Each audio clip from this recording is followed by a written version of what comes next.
के ओंठों पर लगी हुई बांसुरी कृष्ण के ओंठों पर लगी हुई बांसुरी एक सीख देती है कि जिंदगी तो बांसुरी की तरह है। जिंदगी रूपी बांसुरी में बाधाओं के चाहे कितने भी छेद हों, लेकिन जिसे बजाना आ गया उससे जीना आ गया। जिंदगी की बांसुरी में चाहे जितने भी छेद हों, लेकिन जिसे बजाना आ गया उससे जीना आ गया। बांसुरी का बजाना नहीं आया तो जीना नहीं आएगा। कितने माता पिता तुम्हारी परवरिश करें, कितने गुरुजन तुम्हें पढ़ाएं लिखाएं और कितने ज्योतिषी तुम्हारा भविष्य बनाएं, लेकिन जब तक तुम्हें खुद जीना नहीं आता तब तक कोई दूसरा कुछ नहीं कर सकता। शिक्षा के साथ साथ जीवन में खुद की समझदारी भी बहुत अहमियत रखती है, वरना अर्जुन और दुर्योधन के गुरु एक ही थे। गुरु एक होने के बाद भी एक अर्जुन फेमस प्रसिद्ध हुए और दूसरे दुर्योधन बदनाम हुए। राशि तो राम और रावण की एक ही थी, राशि तो कृष्ण और कंस की भी एक ही थी, लेकिन एक भगवान कहलाए दूसरे शैतान कहलाए। निश्चित रूप से ग्रह नक्षत्र राशियों के साथ साथ हमारे काम, हमारे कर्तव्य, हमारी सोच, हमारे विचार हमें ऊंचाइयों पर ले जाते हैं। देश के वरिष्ठ विद्वान ज्योतिषी गण यहां पधारे हैं और आज कृष्ण जन्माष्टमी का अवसर है।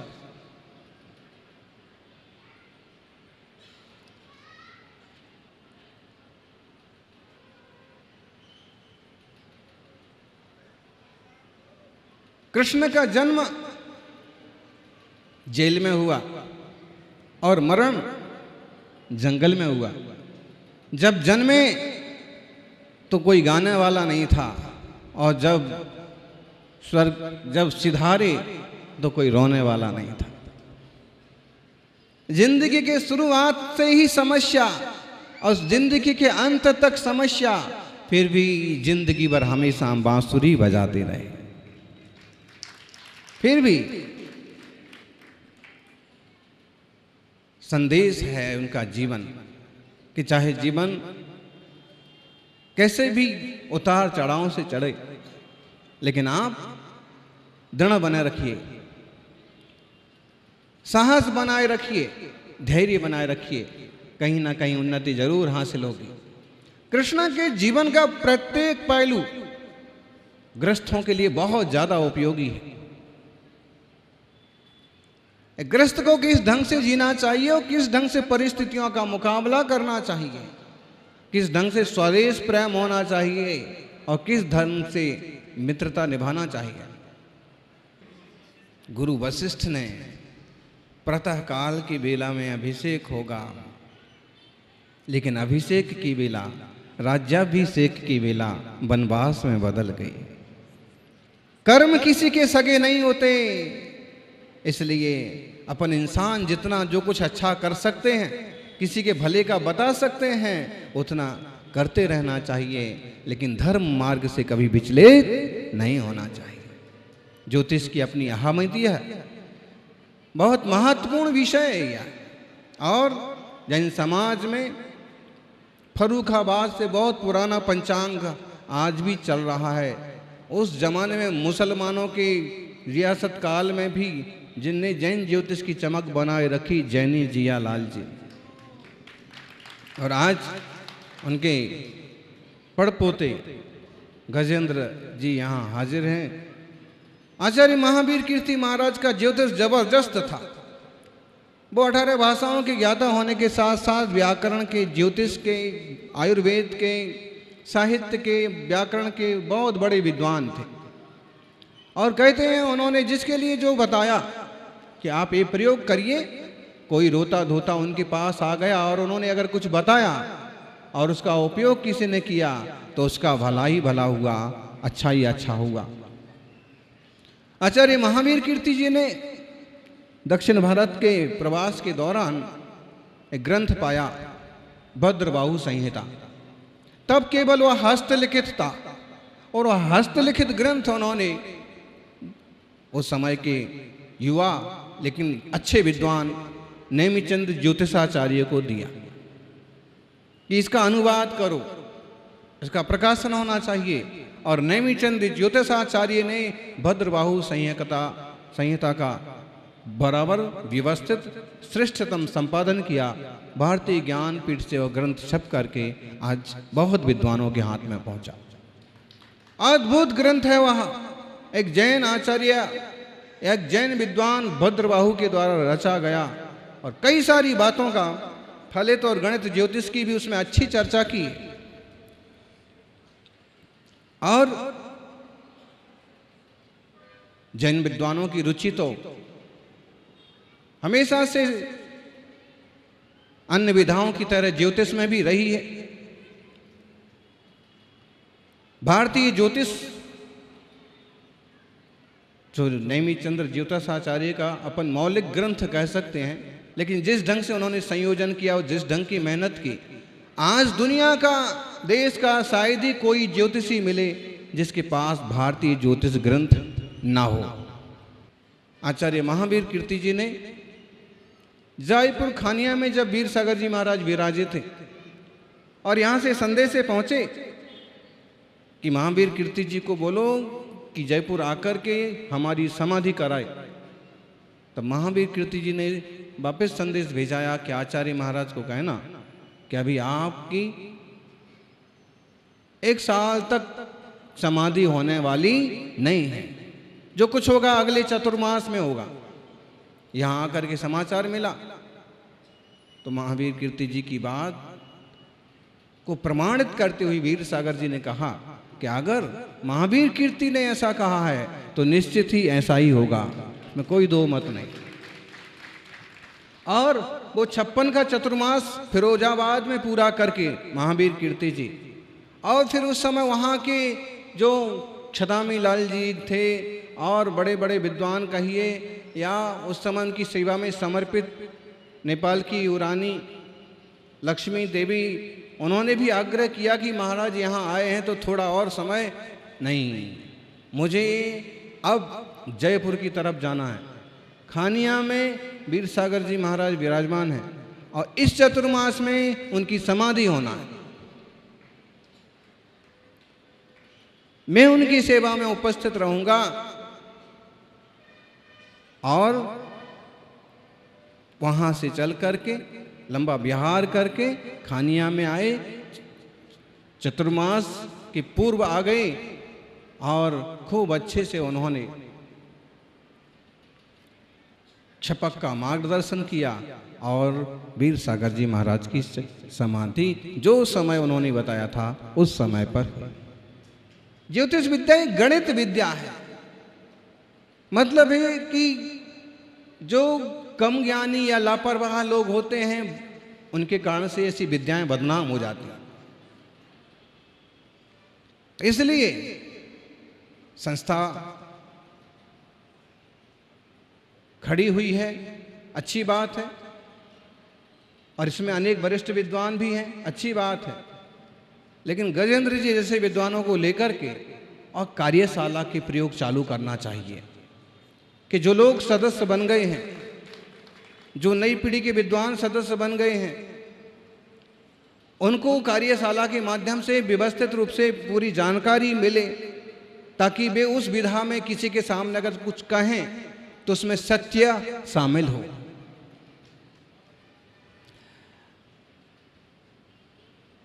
सौभाग्य है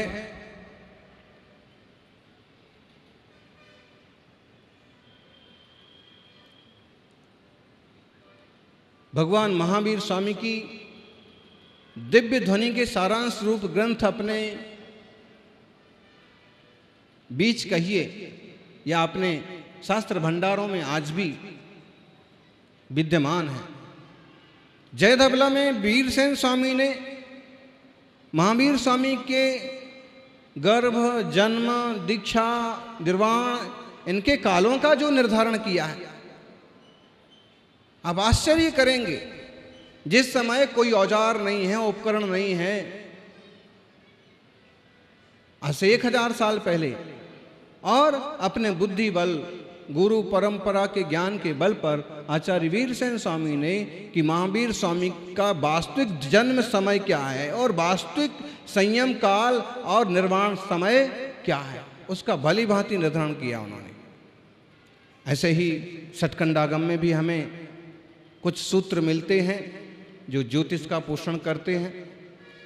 तिलोय परिणति और त्रिलोक सार अद्वितीय ग्रंथ हैं। गहराई से देखते हैं तो ज्योतिर्लोक के वर्णन में ज्योतिष के हमें बहुत महत्वपूर्ण सिद्धांत और सूत्र मिलते हैं। चूंकि लोक में बराह मिहिर बहुत ज्यादा फेमस हुए ज्योतिष के मामले में, लेकिन जब उनके इतिहास को खोजा जाता है तो मालूम पड़ता है कि वो भी कहीं ना कहीं दिगंबर जैन आचार्यों के शिष्य विद्वान रहे हैं और जिन शासन का अनुसरण करने वाले। इसका मतलब है कि महावीर स्वामी की दिव्य ध्वनि में द्वादश अंग के अंतर्गत जो विद्यानुवाद या परिकर्म इनकी चर्चा आई,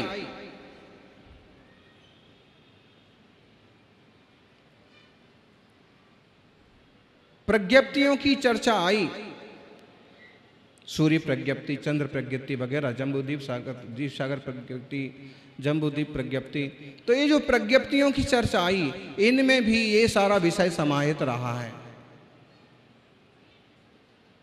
सज्जनों, हमें सब कुछ भाग्य भरोसे नहीं छोड़ देना है, हमें पुरुषार्थ करना है, और पुरुषार्थ करेंगे तो पुरुषार्थ के बल पर ग्रह नक्षत्रों को भी बदला जा सकता है। भाग्य बदल जाता है, भाव बदलने से भाग्य बदल जाता है। हमें अगर मालूम पड़ गया कि हमारा भविष्य में ऐसा होने वाला है, कुछ बिगाड़ होने वाला है, गणित से हमें कुछ मालूम पड़ गया, तो हमें चाहिए कि हम उस तरह के उपक्रम करें कि वैसा बिगाड़ ना हो पाए। वो प्रसंग आता है शास्त्र में, कह दिया कि सम्राट ने अगर ऐसा सपना देखा है तो इसका मतलब है कि अमुक तिथि, अमुक दिन सम्राट के ऊपर उल्कापात होगा, बिजलियां कड़केंगी, सिंहासन पर गिरेंगी और सम्राट का समापन हो जाएगा। मौत से कौन नहीं घबराता? सम्राट भी घबरा गए और उन्होंने कहा, मंत्रियों से पूछा, ज्योतिषियों से पूछा, पुरोहितों से पूछा। ज्योतिष बहुत महत्वपूर्ण विद्या रही है और ज्योतिषी का बहुत महत्वपूर्ण स्थान रहा है। आज देश में जो जोशी जी कहलाते ना, वास्तव में उनके पुरखे ज्योतिष का काम करते रहे, ज्योतिषी रहे, इसलिए वो संस्कृत के ज्योतिषी प्राकृत में जोशी बन गए।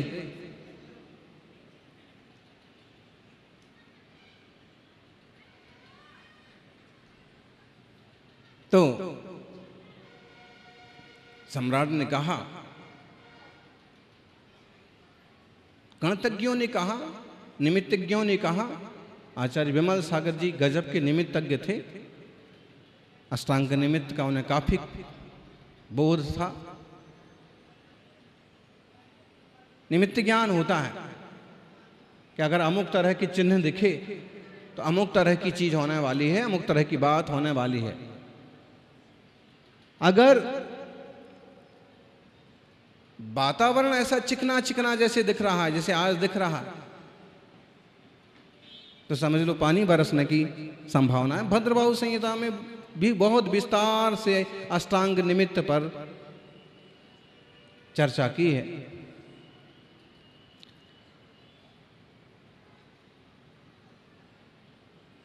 तो उनने निमित्तज्ञों से पूछा, क्या होने वाला है? उन्होंने कहा, बिल्कुल जैसा आपने सपना देखा है जैसे चिन्ह दिख रहे उससे यही सिद्ध होता है कि राजा के ऊपर, महाराज के ऊपर वज्र गिरेगा। और उन्होंने कहा कोई उपाय? उपाय तो हर चीज का होता है। हर चीज का, हर घर का एक ना एक द्वार होता है और हर समस्या का एक ना एक उपाय होता है। सर्वज्ञ कह दें वो बात अलग है, लेकिन गणित या ज्योतिष के बात पर आधार पर कोई बातें मालूम पड़ें तो संभव है कि किन्हीं विशेष मंत्र आराधना से, भक्त अमर के जाप से, नमोकार के जाप से और उन समस्याओं से निपट लिया जाए। बहुत सारे प्रयोग आपको कल्प शास्त्रों में मिलेंगे